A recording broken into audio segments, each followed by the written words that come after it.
ओम श्री कृष्णाय गोविंदाय नमः।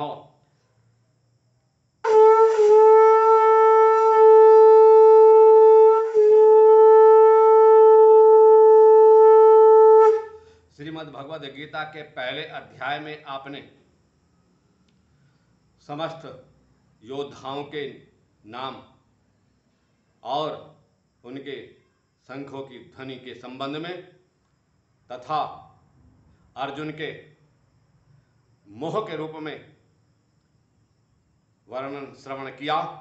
अब आगे भगवद गीता के दूसरे अध्याय के पहले भाग में आप आगे का वर्णन श्रवण करेंगे। मोह के बस होकर मनुष्य अधर्म को धर्म मान बैठता है। मोह के कारण अर्जुन ने अपने और पराय में भेद किया। इस भेद को झूठा बतलाते हुए भी श्री कृष्ण देह और आत्मा की भिन्नता और पृथकता, आत्मा की नित्यता और एकता को बतलाते हैं। दूसरे अध्याय में यह सांख्य योग का वर्णन है। आप दूसरे अध्याय के पहले भाग का यह हिंदी भाषा में अनुवाद श्रवण कर रहे हैं। संजय ने कहा, करुणा से व्याप्त शोकायुक्त अश्रुपूरित नेत्रों वाले अर्जुन को देखकर मधुसूदन कृष्ण ने ये शब्द कहे। श्री भगवान ने कहा, हे अर्जुन, तुम्हारे मन में यह ज्ञान यानी कलमस मैल, मन का मैल कैसे आया? यह हम उस मनुष्य के लिए तनिक भी अनुकूल नहीं समझते जो जीवन के मूल्य को जानता हो। उसमें उच्च लोक की नहीं अपितु अपयश की प्राप्ति होती है।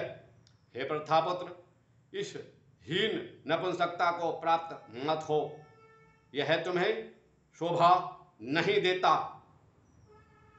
हे शत्रुओं के दमन करता, हृदय की क्षुद्रता दुर्बलता को त्याग कर युद्ध के लिए खड़े हो जाओ। अर्जुन ने कहा, हे शत्रुहंता मधुसूदन, मैं युद्ध भूमि में किसी तरह भीष्म तथा द्रोणाचार्य जैसे पूजनीय व्यक्तियों पर यानी गुरुओं पर उलटकर बाण चलाऊंगा? ऐसे महापुरुषों को जो मेरे गुरु हैं उन्हें मारकर जीने की अपेक्षा इस संसार में भीख मांग कर खाना अच्छा है। भले ही वे सांसारिक लाभ के इच्छुक क्यों न हो, किंतु हैं तो गुरुजन ही। यदि उनका वध होता है तो हमारे द्वारा भोग्य प्रत्येक वस्तु उनके रक्त से सनी हुई होगी। हम यह भी नहीं जानते कि हमारे लिए क्या श्रेष्ठ है, उनको जीतना या उनके द्वारा जीते जाना। यदि हम धृतराष्ट्र के पुत्रों का वध कर देते हैं तो हमें जीवित रहने की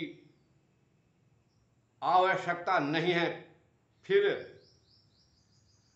युद्ध भूमि में हमारे ये सब समक्ष खड़े हैं, सामने खड़े हैं। अब मैं अपनी कृपण दुर्बलता के कारण अपना कर्तव्य भूल गया हूं। ऐसी अवस्था में मैं आपसे पूछ रहा हूं कि मेरे हित के लिए या मेरे आगे के कर्तव्य के लिए श्रेष्ठ कर क्या होगा, उसे निश्चित रूप से आप बताएं। अब मैं आपका शिष्य हूं और आपका शरणागत हूं। कृपया मुझे उपदेश दें। मुझे ऐसा कोई साधन नहीं दिखता जो मेरे इंद्रियों को रखने वाले इस शोक को दूर कर सके।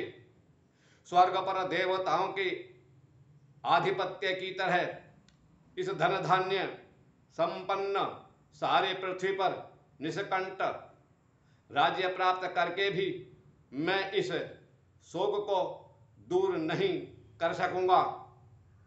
संजय ने कहा, इस प्रकार कहने के बाद शत्रुओं का दमन करने वाला अर्जुन श्री कृष्ण से बोला, हे कृष्ण, मैं युद्ध नहीं करूंगा, और चुप हो गया।